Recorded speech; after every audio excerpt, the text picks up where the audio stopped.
Hello and welcome to this week's episode of Mastering Dungeons, your favorite tabletop role-playing game news, reviews, interviews, game design podcast. On air drums today is Teos, who is celebrating his Duke Blue Devils #1 seed in the NCAA tournament. I mean, we can really say we're #1 and we're not lying. So, yes, we won the ACC championship. It's like, if you're a Duke fan, this is exactly what it's about. And my heart goes out to all the folks who are feeling like my other half of my brain does with the Santa Clara not making the NCAA tournament. And so, you know, what are you going to do? That's basketball for you. It gives and it takes. Yeah.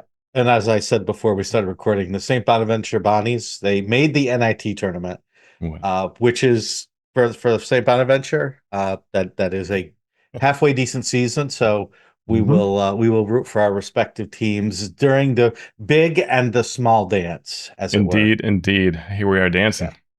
Yeah. Can I tell you about dancing? Yes, please. Dancing for me was Emerald City Comic Con, where I was co-heading up the D&D events again in Seattle. And you know, I was only there for 2 days because I had to go see the in-laws. But the 2 days I was there, it was the usual, just wild scene. It always is. We had tons of players. And this year was a little interesting, you know, things that like listeners might be interested about. Like in the past, it's all just been like, give me to the new edition, or they don't even know there's a new edition. This year, I did have a handful of people who said, which version are you running? And so we'd say 2024, and they would go, okay. Like with a very neutral kind of like, all right, you know, just seeing what it is. And it didn't say bad or good either way, and I didn't ask because I was way too busy, so I didn't ask a single time. I just, you know, it was just a very like neutral, flat, kind of like, okay, like they're, you know, calibrating their brains for it. Like, okay. Right. Yeah. Yeah, I've seen a lot of dealing with a lot of younger players. I've seen a lot of, we're never going to play 2024. We're only going to play 2014.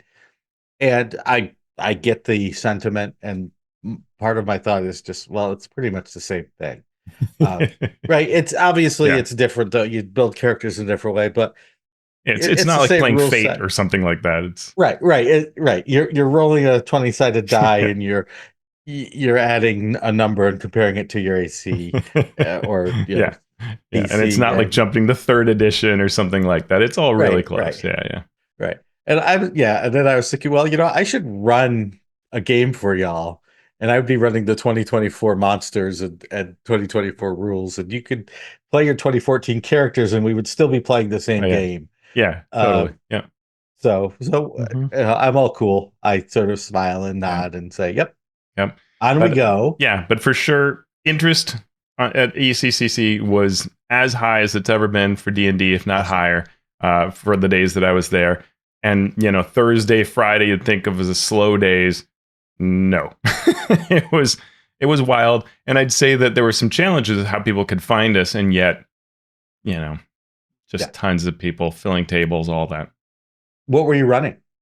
So we ran the Hold Back the Dead as a 50th anniversary special event, which I understand is the last running of it. So I hear. So I was kind of laughing, trading comments with Shannon Appelkline, who's like, you know, he's pondering the 50th anniversary, what it means. I'm like, well, it's kind of still going in some places. We ran Learn to Play in demos, which I believe are going to be some of the last runs of this version.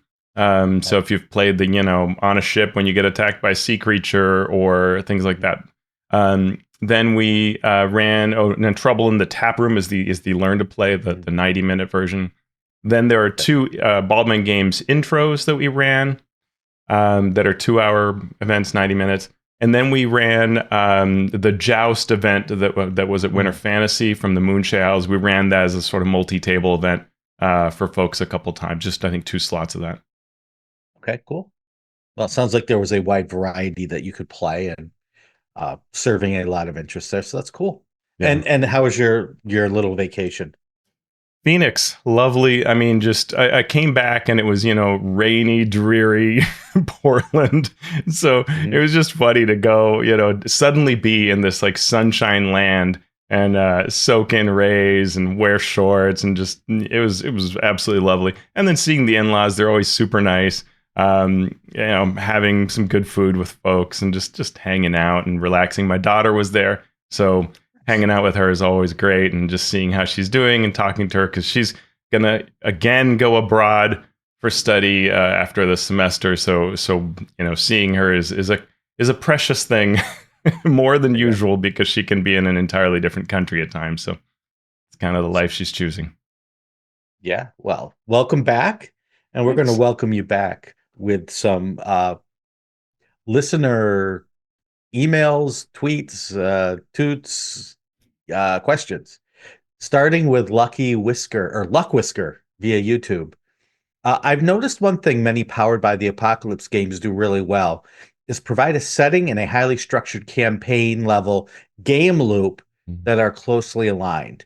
Uh, Unlike D&D, where the setting is abstracted away from the rules or monsters, and each module provides a campaign story, everything is both more integrated and more open-ended in a Powered by the Apocalypse game. This changes what module design means. Like in a game of Blades in the Dark, for example, you have enough setting information for players and GMs to run many campaigns, even though the specific beats of those campaigns are left up to the table to come up with. Why do you think Wizards of the Coast or third-party developers don't make more modules this way, where the module is filled not with a specific beat-by-beat adventure, but rather a rich setting in a campaign-level game loop, oriented around, for example, overland exploration or treasure hunting or expanding the territory of a criminal gang? Really good question.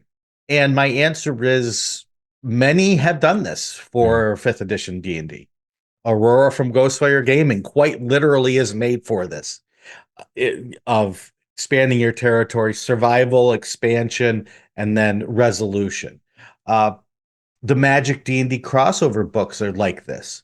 Theros, Strixhaven, and Ravnica, they're more about those specific settings, especially Strixhaven, right, which is about this magical school, doesn't have a linear adventure attached to it. It has this setting which gives you different avenues of adventure to play. Dragon Heist was a little more about the setting and the campaign level game loop rather than being a linear adventure going through it, because you could move it in different directions and have different antagonists and protagonists. So to answer sort of that last question, there are 5th edition both Wizards and third party books that absolutely do this.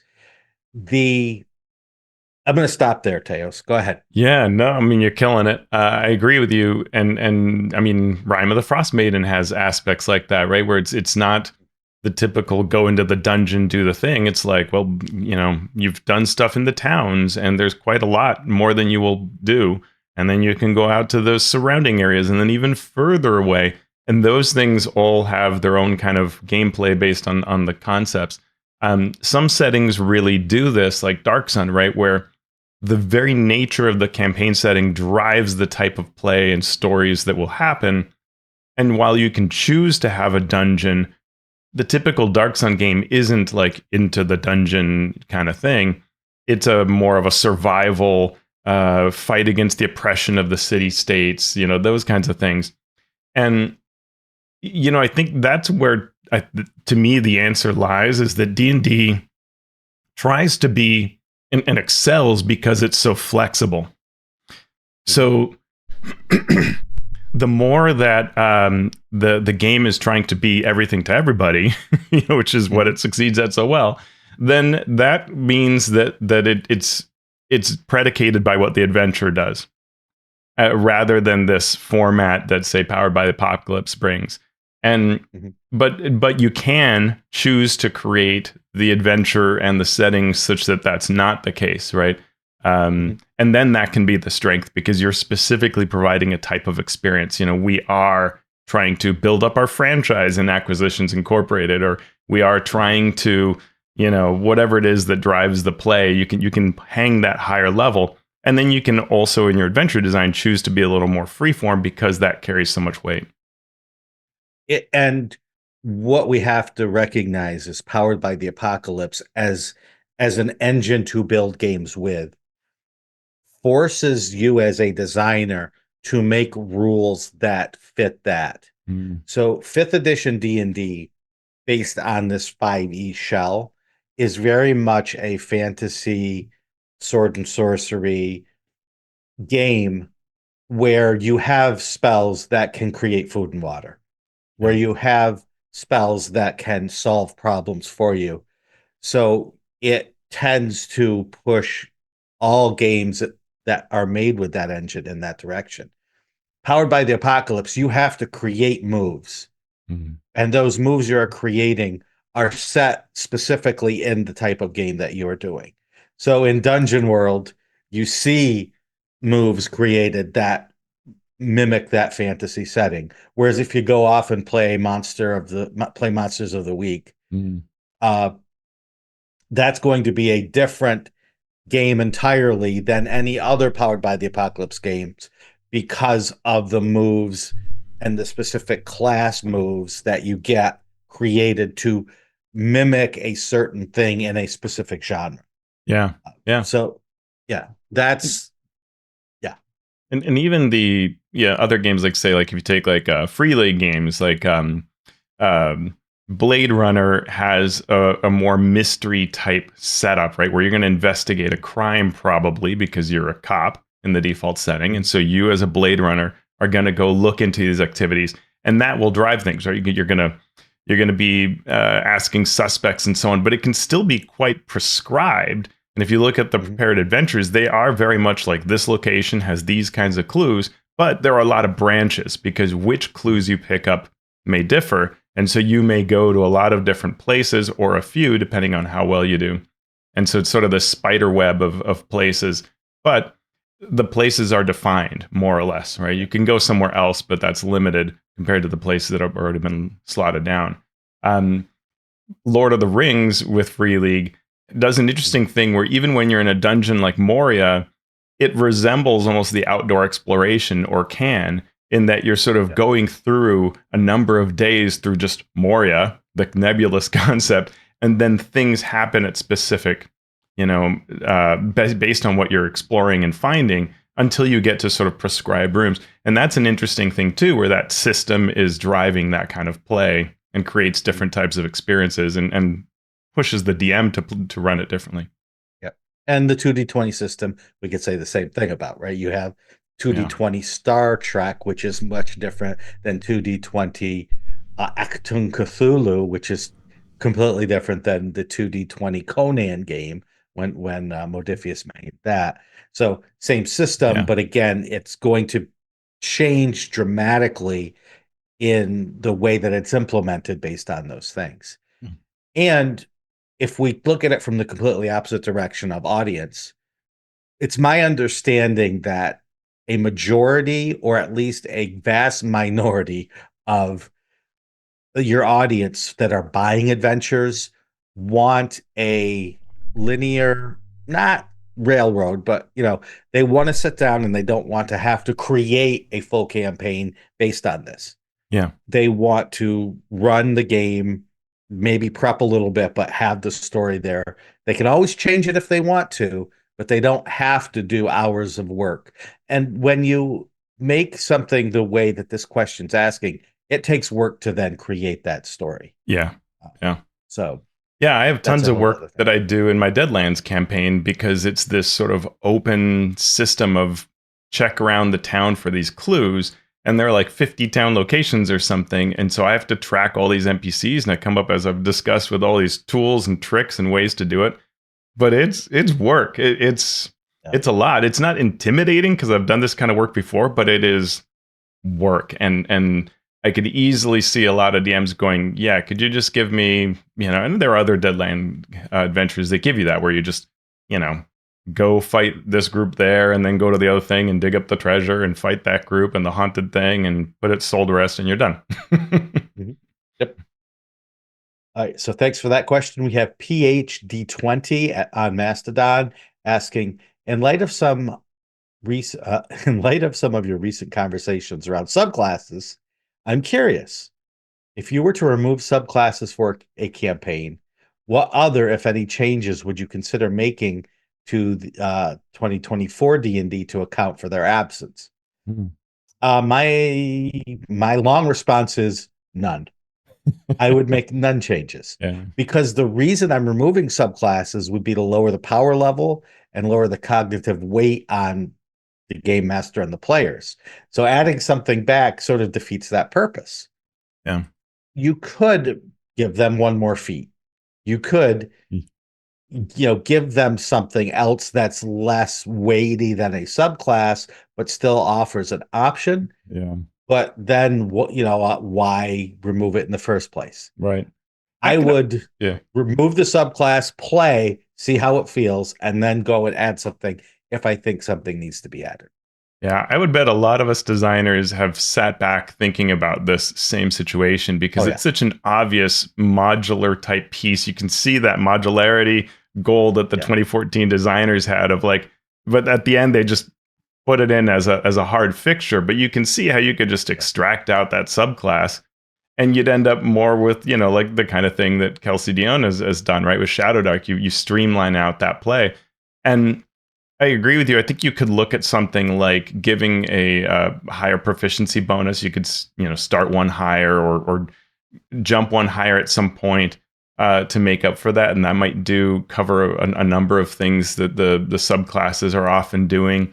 But I bet the game would run just fine without it, and in fact be more fun perhaps for some players and tables where it would be just simpler and you wouldn't have to look up all these things. But the more that people like that kind of thing and having all those options, then you would that's where you might, if you actually like the things but you want to remove subclasses because you want to just be like a pure character, but you don't want to lose that interest, then what you might need is almost like what weapon masteries offer, something like that all characters can take, that give you some sort of tactical choicey things. And the more that you like the kind of things that subclasses do, especially in these days, you might look at, what can I do with my bonus action? What can I do with my reaction? But you get all the problems of bogging down the action economy and all that, and the power levels and stuff. So, yeah. Yep. That was a short one, so we'll take one more from Matt Wheelahan via Bluesky. Fantasy settings are classic, and Teos is currently running a Weird West campaign. Are there other favorite settings of other genres? Are there any genres that you have never seen a game setting for, but would like to? I honestly can't think of too many genres, even like newly emerging genres, that don't have at least some sort of game attached. Yeah. And if I said I did, we would get 2,000 messages saying, oh, well, obviously you haven't heard of. And then even if it's a very small indie game, they're there. I've seen hydropunk. I've seen solar punk in the cyberpunk vein. Horror of every sort of bent, from the grisly, gory horror to the ethereal, cosmic horror.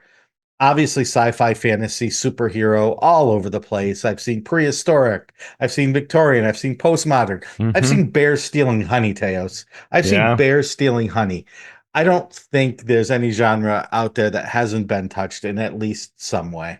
Yeah, I think, the kind of things that we tend not to see are things that I don't know that people would want to play, right? Like if you think of like movies, we cover everything, or novels, I feel like we cover all of that.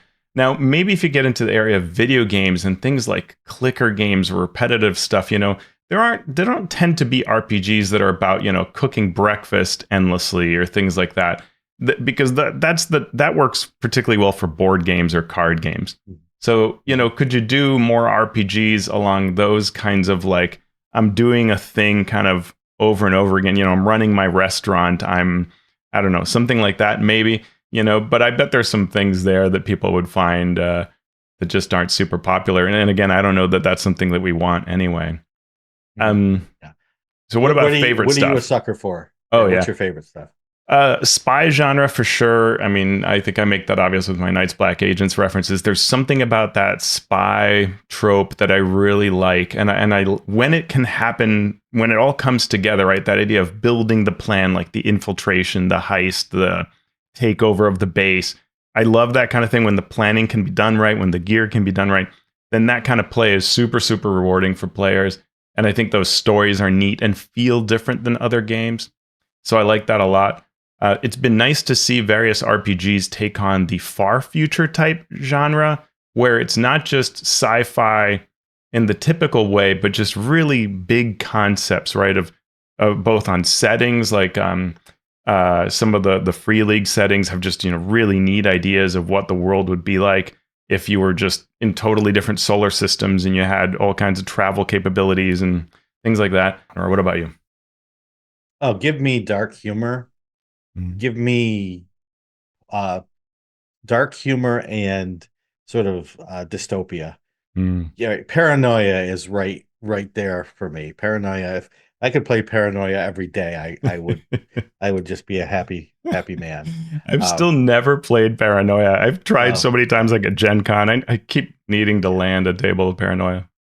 yeah, maybe someday I'll have to refresh the rules and we'll run a game. Yeah, it's fun to think about what it is in these settings that you really jump off of. But like, I just love having my mind kind of go, oh, wow. And to me, Eclipse Phase is an RPG that has often done that where, and I've shared stories like where everybody suddenly realizes they're playing the same pre-gen and you're all legal copies of someone who's just committed a crime. Go figure it out, right? And it's just, what? We're doing what? And those kinds of thoughts are just so neat. So that's often what I'm looking for when I'm going away from the science, from the normal fantasy game, is to, blow my mind with something else. All right. Thank you for those questions. And we will tell you at the end of the show how you can send your questions to us. But now let's get into our news and commentary section, starting with the release of a senior VP of digital strategy and licensing from Wizards of the Coast.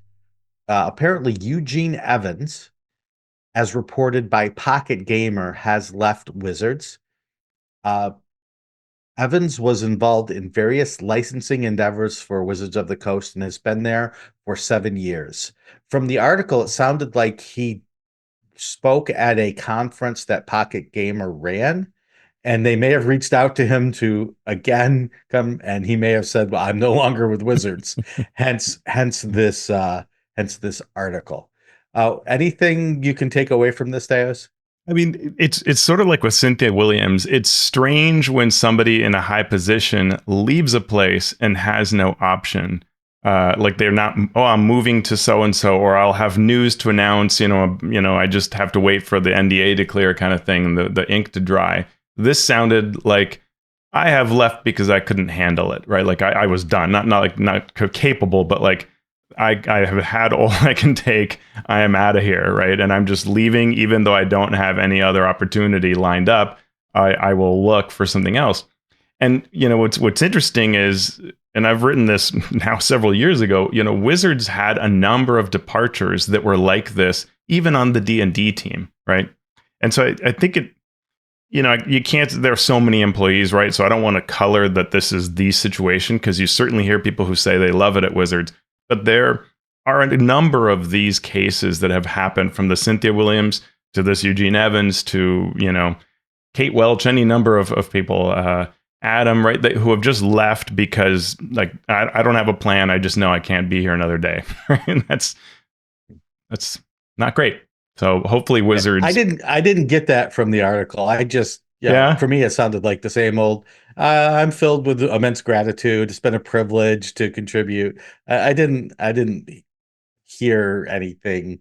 Maybe. Yeah. I know. Who knows? Yeah. Who knows? Right. And this, so it's fair to say that this is just my read of it. But I worry when folks leave a place and have no other plan. That's an unusual thing to do when you have a high position, right? Usually you want to be covered. You want to set yourself up. It's unusual that someone would say, like, oh, I'll just take some time off and see what happens. I mean, certainly that happens, but it's unusual. We're getting a new RPG adjacent movie on Netflix. So The Electric State is a Netflix exclusive starring Millie Bobby Brown from Stranger Things and Chris Pratt from Guardians of the Galaxy. This was directed by the Russo brothers. It is based on a graphic novel / illustrated book by Simon Stalenhag. If you recognize that name, it's because the art from Simon Stalenhag also was used in Tales from the Loop, which was obviously a role-playing game that became a TV show on Amazon. So now we are getting that sort of crossover of that artist and the visual media leading to a movie. Yeah, pretty cool. It's been on my list to watch, but I haven't been able to get a chance yet to see it. But it's something my wife and I want to watch soon. I enjoyed Tales from the Loop, as dark as it was. I know it depressed a lot of folks out of finishing it, but when that was a TV show on Amazon, I really enjoyed what they did with that. And Electric State has that kind of feel to it, of this sort of dystopian, what should the world be? Something has gone off from where it, come off the tracks from where it should be. And so I'm excited to see it. I hear a lot of people say good things about the RPG as well. Awesome. Speaking of RPGs, we are going to give you an update on Legacy of Greyhawk. The organized play campaign kicked off at MagicCon, and it included a special interactive called Prologue, Battle of Emridy Meadows. For those of you who are Greyhawk fans, you will definitely recognize that battle as one between the forces of good and the forces of evil emanating from the Temple of Elemental Evil. That happens before the Temple of Elemental Evil and Village of Hamlet adventures began. Well, now you get a chance to play through that. The adventure had heroes fighting alongside Prince Thrommel IV's righteous host against the terrifying might of the Horde of Elemental Evil. This adventure is set 7 years before the main story being told in the Legends of the Greyhawk campaign, where pivotal choices are made in the heat of battle, and we'll see those effects of those choices echoing through time and ultimately affecting the direction of the events in the Legends of Greyhawk adventures as they continue to release at upcoming conventions, with similar pivotal moments for players at future premieres, determining the direction of the overall campaign. Oh, yeah. What do you think, Teos? Well, first, I think that I it's funny. When I first wrote up this block of show notes, I wrote Living Greyhawk, and then I prided myself on remembering that is not the name of it, and I clearly said Legacy of Greyhawk when I should have said Legends of Greyhawk. So that's my typo that I forced Shawn to read through. Sorry. That's okay. I should know. I should have picked that up, but I went into full... Yeah, we've played so many of these variants. But I thought it was neat, right? I love it when a campaign takes the time to write up what happened in some way. And here they kept it a little vague, but they told us that the adventurers discovered there are 3 factions. They thwarted 2 of them, leaving the Elder Elemental Eye tied to Tharasdon as the strongest remaining faction. That sounds dangerous. And I like this idea that the campaign is it's gonna matter what you do, right? You may learn certain things or not others, and you may act upon them, and that has impacts on future play. I think that's great. That's an awesome way to run a campaign. Yep. I know that Will Doyle worked on this adventure. I'm fairly sure Will Doyle worked on this adventure as edited by one of the campaign overseers, Savannah Houston McIntyre, and lots of good will, no pun intended, around the adventure I've been hearing from players. And you will be able to either play this or some of the other adventures in the Legends of Greyhawk campaign at places like PAX East, Origins, Comic-Con International, formerly known as San Diego Comic-Con, and then at the big dog, Gen Con, Indianapolis. We have finalists for the Origins Awards that are set to be resolved in June at the Origins Game Fair. We have finalists from board and card games as well as role-playing games. Teos, could you take us through the list of finalists? Yeah, absolutely. There are 2 main categories, RPG Core and RPG Supplement. I remember other years where we would see RPG stuff end up in the miniatures or in others, but I didn't spot anything looking in those other categories. So RPG Core is Arzium role-playing game Red Haven, Cowboy Bebop role-playing game Para, the role-playing game, Yaziba's Bed and Breakfast by Possum Creek, Arkham Horror, the role-playing game, Mothership Deluxe Set, Pathfinder Player Core 2, the D&D Player's Handbook 2024, Eat the Reich, Star Trek Adventures 2nd Edition Core Rulebook, and then in RPG Supplement, there was The One Ring Moria, which, boy, that's a beautiful book, The Making of OD&D by Wizards of the Coast, Call of Cthulhu, No Time to Scream, Heroes of Mythic Americas, Through the Hedgerow, an RPG game of rustic fantasy, The Wild Sea, Storm and Root, Sentinel Comics, the role-playing game, Starter Kit, Blades in the Dark, Deep Cuts, Mothership, Warden's Operations, and Star-Crossed Love Letters. You can see the full list and who made all of those in our show notes or at originwords.net. Interested in running D&D for kids? Well, we have some help for you on D&D Beyond, where Riley Silverman provided some insights and gave advice on running D&D for younger players. She uses both her own experience running D&D for kids and also takes guidance from Shelley Mazzanoble's book, How to Dungeon Master Parenting. And we get a handful of topics with some directions and instructions underneath. These topics are: kids are the most unpredictable players. Kids want to decide everything. Kids don't want to decide anything. Kids love, quote, cheating. Kids will sometimes know more about D&D than you do. Kids can be so brutal. Kids can easily get their feelings hurt. And kids can sometimes surprise you in the most amazing ways. And what I love about this is, if you've had experience running for kids, you know, your experiences may be different, but every single one of these things have useful advice for running for any player. Because any players can be unpredictable, want to decide everything, want to decide nothing, love cheating, etc., etc. So all of this advice is good for, you know, running with kids, but it's also good for just running games in general. That's great. I love it. I haven't seen this yet, but it's on my read list. Fantastic. Tell us about the Florida judge and why D&D did not make him worship Satan. Yeah, so Florida has a law that has it bans anyone under 16 from social media. And this has received a number of challenges. And during a legal challenge seeking to strike down this law, lawyers for the state of Florida argued for keeping the law. And there's a captured exchange where they sort of, cite how this will, destroy your brain.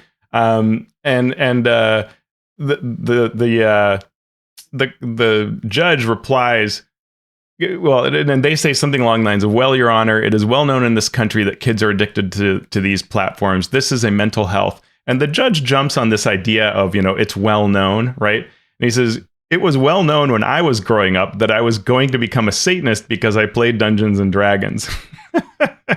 And so therefore saying, because I was told I'd become a Satanist, I didn't. Maybe these experts don't know everything and you're overreacting. I thought that was a really hilarious, news item where you would not have expected a judge to say this, and yet here we are, right? Yeah, let it be read into the record that Dungeons and Dragons did not turn me into a Satanist. Yet. Yeah. True. Let's go to our creator corner, starting with some big $1 million news. Shadowdark is back on Kickstarter with Western Reaches. And at the time of this recording, it was at $1.5 million or so, with still 20 days to go. So Shadowdark fans are showing their continued interest and support for this RPG. Now, the original Kickstarter did very well, raising $1.3 million. So they've already surpassed that, and there's still a long way to go. Why such a big follow-up? Well, first of all, the game's great. Second of all, it has great word of mouth, great marketing. And third of all, this time they are launching a setting to go with it. The Western Reaches, which is an unexplored land of fragile civilizations, majestic landscapes, and forgotten horrors that lurk in the dark. The sandbox setting is fast, elegant, and flexible in the signature Shadowdark style. You don't have to memorize lore. You'll discover it as you go, and the world moves and grows with you as you explore it. And I love this sort of speaks to that earlier question, right? Like the goal and the approach of the game is that sort of I'm not laying the things out in stone and therefore you're focusing on just this adventure. You know, I am creating a system by which we don't have all that setting material and therefore we're more doing it as we go, which creates a different style of play. Yeah. And this is really interesting to me because, when Shadowdark was pitched to me, it was all about the dungeon. It was all about this will give you the experience of playing OD&D or AD&D again, where the world really didn't matter. So the world when we were playing those adventure modules back in the day, right? We went into the Tomb of Horrors, and that's where everything took place. We didn't know who the king was. We didn't even care where it was. Right. We just went into White Plume Mountain and those places. Yeah. And so that's what was pitched to me. And now we are seeing this widening and this expansion of the game to capture a different aspect of play. Yeah. And I can't wait to see how this game will handle that sort of play. Yeah, I mean, it's the best challenge to have as a creator, right? You created this lean, focused game where the DM defines anything else they want, and now you've got the success and the demand to go in and flesh it out. Well, how do you do that without, changing what made it so attractive, right? So I think they say something like, 18 new classes, right? And some folks might have argued that one of the benefits of Shadowdark was having so few classes. And so, that there's the dance there, right? That you have to work on. And one of the ways that Kelsey's doing that is the two books that are being provided combine the previously sold Cursed Scroll zines, issues 1 to 3, and expand upon them. So her previous work is becoming the basis for these two books, which then end up being around 200 pages in size. And you can get those for about $85 for print and PDF. Also available are 3 new Cursed Scroll zines, issues 4 to 6, for $45 in print and PDF. And maybe that's the fuel for the next thing that Kelsey will do, right? Who knows? But and you can get the whole thing for $129. But that's a very interesting and I'd say smart way to approach things. Yep, very smart, brilliant all around. And so congratulations to Kelsey and to everybody at the Arcane Library. We go from the Shadowdark to the Potbellied. Potbellied Kobold's Guide to Villains and Lairs 5e is now up. This is bringing the previously released Guide to Villains and Lairs to the various virtual tabletops. So what do you get? You get villainous NPCs, layers, and creation tools, all compatible with 5th edition D&D. You can get it on your choice of virtual tabletop or PDF or print on demand if you missed the previous crowdfunding. And there's a link to that Kickstarter in our show notes. And Teos, what's the finale here for our Creator Corner? Yeah, there is an RPG LATAM Jam, which so far doesn't have a lot of submissions. So if you are on the fence about it, this is a way to stand out and something that often you'll see on itch.io. So this is an event on itch that promotes Latin designers cooperating with each other. And the way this works, the trick of it is all submissions must be related to a game made by at least one Latin author. You cannot be the author of the thing you're basing it off of. So even if you've created something before, well, someone can use that to do their submission, but you must base yours off of someone else. And the idea is to try to encourage that kind of awareness and communication. You can make as many entries as you like. You can change or charge for your work as usual. The full rules are on the event page in our show notes for the RPG LATAM Jam. The event runs until April 12th, so that's the last date that you can make a submission to it. And that is our news and commentary for this week's Mastering Dungeons.